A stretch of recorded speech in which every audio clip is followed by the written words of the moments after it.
और जब 1626 में विद्रोही नेता मवाद खान ने जहांगीर को बंदी बना लिया तो नूरजहां ने पति को रिहा कराने के लिए सेना का नेतृत्व किया, जिसके पति को बंदी बनाए जाने की आशंका है, गिरफ्तारी की आशंका है। और ये तीनों एक तरह से भागे चल रहे हैं कि क्या ये तीनों बिहार के पूर्व मुख्यमंत्री लालू प्रसाद यादव, पूर्व मुख्यमंत्री राबड़ी देवी का इतिहास दोहराएंगे। अब तक उन्हें 7 बार ईडी के द्वारा सम्मन दिया जा चुका है।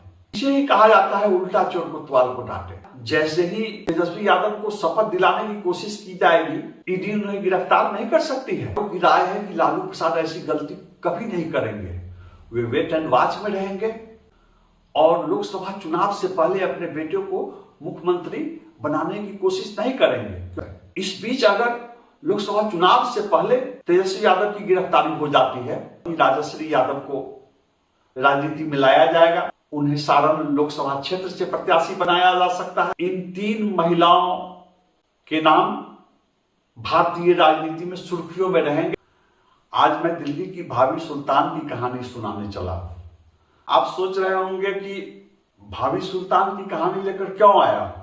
दरअसल देश की सियासत में इन दिनों जो सवाल उमड़ घुमड़ रहे हैं, ऐसे कई सवालों के जवाब ढूंढने के क्रम में मुझे यह कहानी मिली है। अब मैं उन सवालों की चर्चा कर दूं। क्या दिल्ली बिहार के इतिहास को दोहराने जा रही है? क्या झारखंड बिहार के इतिहास को दोहराने जा रहा है? क्या बिहार खुद अपना इतिहास दोहराने जा रहा है? दरअसल ये तीनों राज्य एक ही तरह की बीमारी के शिकार हैं। इन तीनों राज्यों के रोग के लक्षण एक जैसे हैं। इन तीनों राज्य के सरकारों की जो कुर्सी है उसमें एक ही तरह के दीमक लग गए हैं और इन तीनों राज्यों के सियासतदान एक ही तरह का उपचार ढूंढ रहे हैं। तो ये कहानी वास्तव में दिलचस्प है। नमस्कार, मैं हूं विवेश त्रिवेदी और आप देखना शुरू कर चुके हैं जनता चौक लाइव। आगे बढ़ने से पहले मेरे चैनल जनता चौक लाइव को लाइक करें, सब्सक्राइब करें। आप इसे अधिक से अधिक वायरल करें ताकि मेरा मनोबल बढ़े और मैं आपके लिए और अच्छी, रोचक, नवीनतम घटनाक्रम पर आधारित खबरें लेकर, स्टोरी लेकर आपके बीच आता रहूं। आपने दिल्ली सल्तनत की सुल्तान, जी हां, रजिया सुल्तान का नाम सुना होगा।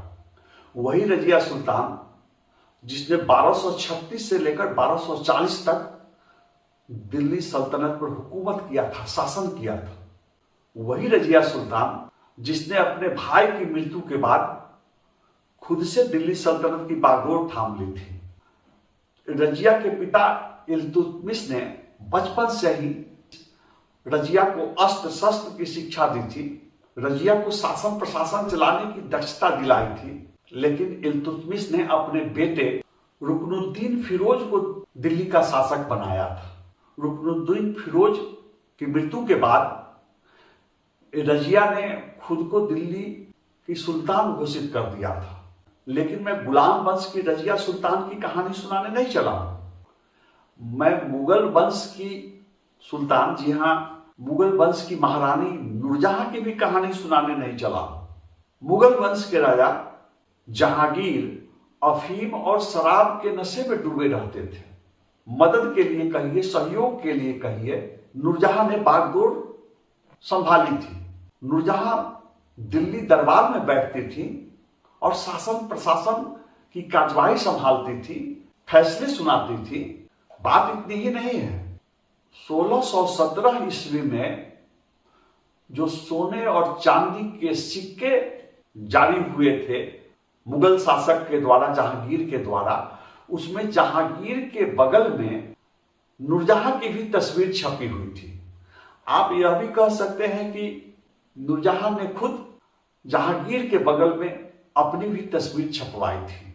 और जब 1626 में विद्रोही नेता मवाद खान ने जहांगीर को बंदी बना लिया तो नूरजहां ने पति को रिहा कराने के लिए सेना का नेतृत्व किया और वो लड़ाई लड़ने चली गई। आज मैं भी एक ऐसे भाभी सुल्तान की कहानी लेकर आया हूं जिसके पति को बंदी बनाए जाने की आशंका है, गिरफ्तारी की आशंका है। लेकिन थोड़ा धैर्य रखिए, भारत के इतिहास में कई महिला शासक दुश्मनों के दांत खट्टे करती रही है। जी हाँ, आप रानी लक्ष्मीबाई का नाम जानते हैं, आप महारानी दुर्गावती का नाम जानते हैं, आप रानी रुद्रम्मा देवी का नाम जानते हैं, आप रानी चिन्नम्मा का नाम सुने हैं, आप रानी अवंतीबाई का नाम सुने हैं, आप चांद बीबी का नाम जानते हैं। इन महिला शासकों ने दुश्मनों के दांत खट्टे कर दिए थे, लेकिन ये सब राजतंत्र की, राजवंश की रानियां थी। और अब अपने देश में लोकतंत्र है और मैं आपके सामने लोकतंत्र की कहानी लेकर आया हूं। लोकतंत्र में भी कई वंशावली चली आई है। आप नेहरू वंश को जानते हैं, पंडित जवाहरलाल नेहरू शासक बने, उनके बाद इंदिरा गांधी ने बागडोर संभाली, इंदिरा गांधी के बाद राजीव गांधी ने बागडोर संभाली, राजीव गांधी के बाद अब राहुल गांधी की दावेदारी है। भाजपा वाले नेहरू वंशावली को नहीं स्वीकारते हैं। उनका कहना है कि राजीव गांधी तो सांसद फिरोज गांधी के लड़के थे, फिरोज जहांगीर गांधी तो पारसी थे, तो ये नेहरू वंश कहां से आ गया? मैं इस पचड़े में नहीं पढ़ना चाहता। इतिहास में बहुत गड़बड़ झाला है। अब देखिए, यहां दो जहांगीर की बात आ गई, मेरे दर्शक कंफ्यूज हो जाएंगे। मुगल वंश के शासक जहांगीर का पूरा नाम नूरुद्दीन मोहम्मद जहांगीर था और राहुल गांधी के दादाजी का नाम फिरोज जहांगीर गांधी था। तो इस पचड़े में मुझे नहीं पढ़ना है। मैं सीधे सीधे अपने दर्शकों को बता दूं कि दिल्ली के मुख्यमंत्री अरविंद केजरीवाल की जगह पर उनकी पत्नी सुनीता केजरीवाल को दिल्ली की बागडोर सौंपे जाने की बात चल रही है। झारखंड के मुख्यमंत्री हेमंत सोरेन की जगह पर उनकी पत्नी कल्पना सोरेन को झारखंड की बागडोर सौंपे जाने की बात चल रही है। और बिहार में, बिहार के उप मुख्यमंत्री तेजस्वी प्रसाद यादव की जगह उनकी पत्नी राजश्री यादव को उत्तराधिकारी बनाए जाने की बात चल रही है। इन तीनों के गिरफ्तारी की अटकलबाजी चल रही है, चर्चा चल रही है कि कभी भी अरविंद केजरीवाल गिरफ्तार हो सकते हैं, कभी भी झारखंड के मुख्यमंत्री हेमंत सोरेन गिरफ्तार हो सकते हैं और कभी भी बिहार के उप मुख्यमंत्री तेजस्वी प्रसाद यादव गिरफ्तार हो सकते हैं। तीनों के पीछे ईडी लगी हुई है, तीनों पर ईडी की कार्रवाई चल रही है।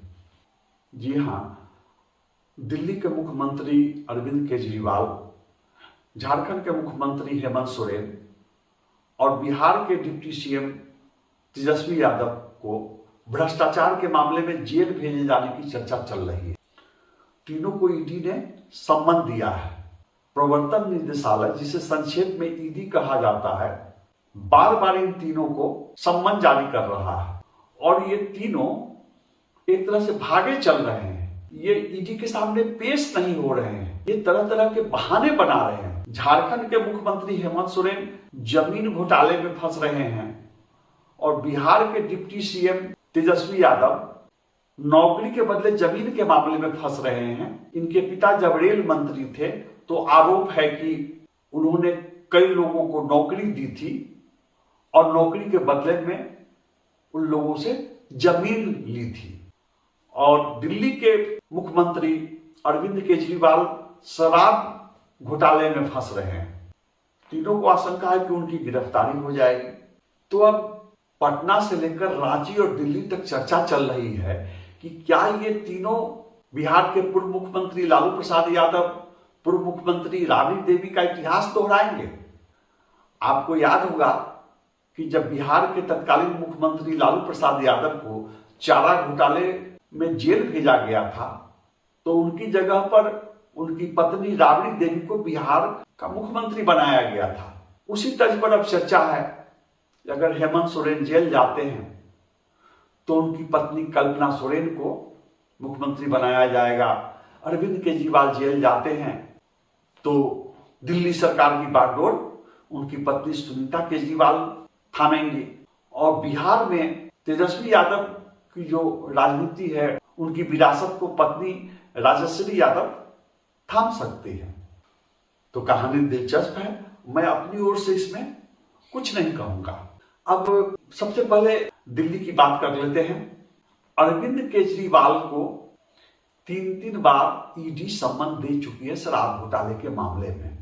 2 महीना पहले जब उन्हें पहली बार सम्मन दिया गया पेश होने के लिए, पूछताछ के लिए, तो वे नहीं गए। उन्होंने कहा कि मुझे 5 राज्यों में जो विधानसभा का चुनाव है मैं उसमें व्यस्त हूं। फिर उन्हें दोबारा सम्मन दिया गया तो उन्होंने कहा कि मुझे फुर्सत नहीं है, मैं विपश्यना साधना में जा रहा हूं। उनको जब तीसरी बार सम्मन दिया गया तब उन्होंने कहा कि मैं राज्यसभा के चुनाव की तैयारी में व्यस्त हूं, मैं दिल्ली में आगामी गणतंत्र दिवस समारोह की तैयारी में व्यस्त हूं। वे कह रहे हैं कि यह सम्मन जो ईडी के द्वारा जारी किया गया है यह गैर कानूनी है। वे मीडिया से यह भी कह रहे हैं कि भाजपा तो जांच और कार्रवाई चाहती ही नहीं है। दरअसल भाजपा चाहती है कि उन्हें लोकसभा चुनाव के दौरान प्रचार से रोका जाए, इसलिए उनकी घेराबंदी की जा रही है। ये मिस्टर कट्टर ईमानदार केजरीवाल की बात हो रही है, अरविंद केजरीवाल की बात हो रही है। वे अगर चाहते तो जब पहली बार 2 महीना पहले उन्हें सम्मन दिया गया था तो उस समय वो हाजिर हो सकते थे ईडी के सामने और तब उन्हें पर्याप्त मौका मिल जाता, समय मिल जाता प्रचार के लिए। लोकसभा चुनाव के समय वो डिस्टर्ब नहीं होते। और अगर वो कहते हैं कि ईडी के द्वारा जारी सम्मन गैर कानूनी है तो उन्हें कोर्ट में चुनौती देनी चाहिए सम्मन को। तो वो कोर्ट में कानूनी चुनौती भी नहीं दे रहे हैं और वो ईडी के सामने पेश भी नहीं हो रहे हैं। दरअसल उन्हें पता है कि उनकी गिरफ्तारी हो और उनके पार्टी के द्वारा कहा भी गया मीडिया को कि ईडी वाले अरविंद केजरीवाल को गिरफ्तार करने आ रहे हैं सुबह सुबह। हालांकि ईडी के सूत्रों ने खंडन किया कि नहीं, अभी उन्हें 4थी बार भी सम्मन दिया जाएगा। लेकिन सवाल उठता है कि उन्हें कब तक चुनाव प्रचार के लिए विपश्यना केंद्र में जाने के लिए छोड़ा जाए और क्या चुनाव की वजह से चुनाव प्रचार का मोहलत देने के लिए ईडी अपनी कार्रवाई बंद कर दे। अगर वो ईमानदार हैं, उन्होंने कोई गलती नहीं की है तो ईडी के सामने हाजिर हो, और नहीं उन्हें लगता है कि गैर कानूनी है ईडी का सम्मन तो कोर्ट में चुनौती दे। तो उनके कई नेता पहले से ही जेल में हैं और जिन्हें जमानत भी नहीं मिल रही है और वे खुद डर रहे हैं। अब आइए झारखंड के मुख्यमंत्री शिबू सोरेन की बात हो जाए। अब तक उन्हें 7 बार ईडी के द्वारा सम्मन दिया जा चुका है और वे ईडी के सामने पेश नहीं हो रहे हैं। वहां भाजपा नेताओं का कहना है कि हेमंत सोरेन को लग रहा है कि वे गिरफ्तार हो सकते हैं, तो वे अपनी पत्नी कल्पना सोरेन को मुख्यमंत्री बनाने की तैयारी शुरू कर चुके हैं। रांची में राजनीतिक सरगर्मी तेज हो चुकी है। हेमंत सोरेन अपने पिता शिबू सोरेन से मंत्रणा कर रहे हैं, महाधिवक्ता से मशविरा कर रहे हैं। 3 जनवरी को हेमंत सोरेन ने विधायकों के साथ बैठक की है और झारखंड के गांडेय विधानसभा क्षेत्र के झारखंड मुक्ति मोर्चा के विधायक सरफराज अहमद ने इस्तीफा दे दिया है। अब चर्चा है कि सरफराज अहमद ने विधानसभा की सदस्यता इसलिए छोड़ी है कि अगर कल्पना सोरेन झारखंड की मुख्यमंत्री बनती हैं, वे शपथ लेती हैं, तो उन्हें 6 महीने के अंदर विधानसभा की सदस्यता प्राप्त करनी होगी। तो इसे ध्यान में रखते हुए एक सीट खाली कराई गई है ताकि वहां उपचुनाव हो और कल्पना सोरेन वहां से चुनाव लड़ सके। ईडी ने हेमंत सोरेन से कहा है कि वे अपनी सहूलियत से स्थान बताएं, समय बताएं कि वे कब ईडी के सामने पेश हो सकते हैं और अपना बयान दर्ज करा सकते हैं। लेकिन झारखंड के मुख्यमंत्री हेमंत सोरेन 7 सम्मन के बावजूद ईडी के सामने पेश नहीं हो रहे हैं। उन्हें क्यों डर लग रहा है? यह संवैधानिक अराजकता की स्थिति पैदा हो रही है। मैं अपने दर्शकों को, खासकर जो हमारे नई पीढ़ी के दर्शक हैं, उनकी जानकारी के लिए बता दूं कि राबड़ी देवी ने 25 जुलाई 1997 को बिहार के मुख्यमंत्री की शपथ ली थी। राबड़ी देवी तब मुख्यमंत्री बनी थी जब उनके पति लालू प्रसाद यादव को चारा घोटाले में जेल भेजा गया था। सबको आशंका है। राष्ट्रीय जनता दल के प्रवक्ता सांसद मनोज झा ने तो प्रेस कॉन्फ्रेंस करके कहा है कि 22 जनवरी से पहले तक ईडी, सीबीआई जैसी केंद्रीय एजेंसियां हाइपर एक्टिव रहेंगी और ये तेजस्वी यादव के खिलाफ कार्रवाई करेंगी, हेमंत सोरेन के खिलाफ कार्रवाई करेंगी, ये अरविंद केजरीवाल के मामले की जांच करेंगी। उन्होंने सीधे सीधे आरोप लगाया कि इन नेताओं पर जो केस है उसमें कोई मेरिट नहीं है। इन नेताओं को लोकसभा चुनाव के दौरान प्रचार से रोकने के लिए, घेरने के लिए ईडी यह कार्रवाई कर रही है। उन्होंने बाकायदा प्रेस कॉन्फ्रेंस में ये बातें कही है। मैं मनोज झा के शब्दों में आपको बताता हूं। मैं पुख्ता जानकारी के आधार पर बता रहा हूं कि आज से 22 जनवरी के बीच में इनकम टैक्स, सीबीआई, ईडी की अति सक्रियता देखेगी। एक एजेंसी दूसरी एजेंसी को फाइल देगी। वह पॉलिटिकल फाइल है जो बीजेपी के दफ्तर से आई है। 22 जनवरी को अयोध्या में प्राण प्रतिष्ठा है। इससे पूर्व इनकम टैक्स, सीबीआई को देश के अलग अलग राज्यों में लगाया गया है। पंजाब में निशाने पर कौन है? बिहार में निशाने पर तेजस्वी यादव होंगे, बंगाल में निशाने पर ममता बनर्जी हैं, दिल्ली में निशाने पर अरविंद केजरीवाल हैं। यह भाजपा विरोधी नेताओं को 4 महीने तक, जनवरी से अप्रैल तक उलझाने की साजिश है। यह बात मनोज झा ने कही। मजे की बात है कि दिल्ली के मुख्यमंत्री अरविंद केजरीवाल ईडी के सामने पेश होकर ईडी के सवालों का जवाब देने के बजाय खुद ईडी से सवाल कर रहे हैं कि आप मुझे दिल्ली के मुख्यमंत्री की हैसियत से बुला रहे हैं या आप मुझे आम आदमी के रूप में बुला रहे हैं, आप मुझे गवाह के रूप में बुला रहे हैं, किस रूप में बुला रहे हैं? इसे ही कहा जाता है उल्टा चोर कोतवाल को डांटे। खुद जवाब देने के लिए पेश नहीं हो रहे हैं और ईडी से सवाल कर रहे हैं। अब आप नेता कैसी बात कर रहे हैं यह भी सुन लीजिए। दिल्ली सरकार के मंत्री सौरभ भारद्वाज ने कहा है कि केजरीवाल को गिरफ्तार करने की साजिश है ताकि केजरीवाल लोकसभा का चुनाव प्रचार नहीं कर सके।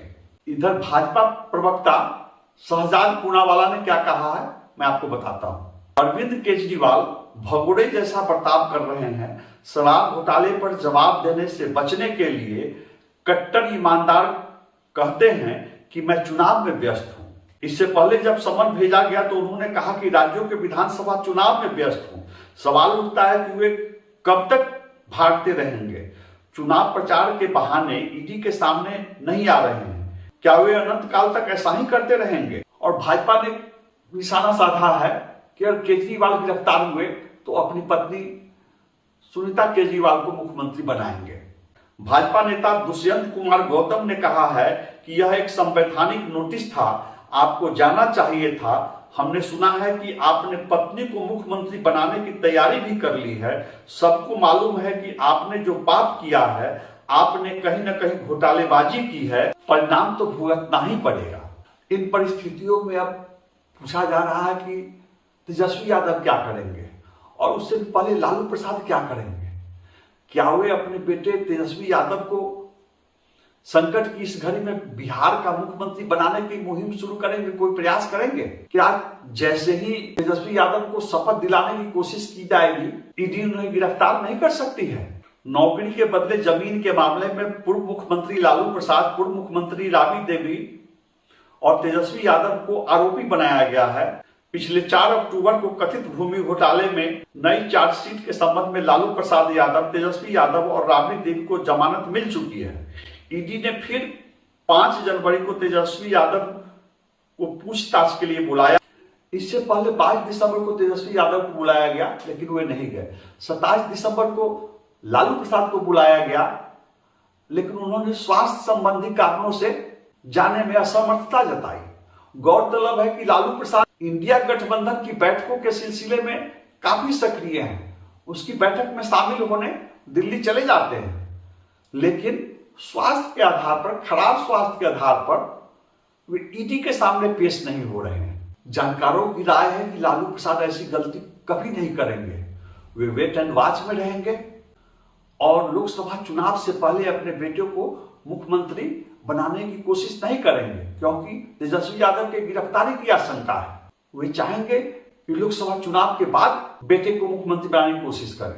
इस बीच अगर लोकसभा चुनाव से पहले तेजस्वी यादव की गिरफ्तारी हो जाती है, तो चर्चा है कि तेजस्वी यादव की पत्नी राजश्री यादव को राजनीति में लाया जाएगा। उन्हें सारण लोकसभा क्षेत्र से प्रत्याशी बनाया जा सकता है और समर्थकों की सहानुभूति बटोरने की कोशिश की जा सकती है। राजश्री यादव को पाटलिपुत्रा लोकसभा क्षेत्र से प्रत्याशी बनाया जा सकता है, जहां से पिछले 2 लोकसभा चुनावों में मीसा भारती चुनाव हारती रही है। तो सहानुभूति का लाभ उठाने के लिए तेजस्वी यादव की पत्नी को उतारा जा सकता है। तो आने वाले दिनों में इन 3 महिलाओं के नाम भारतीय राजनीति में सुर्खियों में रहेंगे और आपको रोचक, रोमांचक, दिलचस्प कहानियां सुनने को मिलती रहेंगी।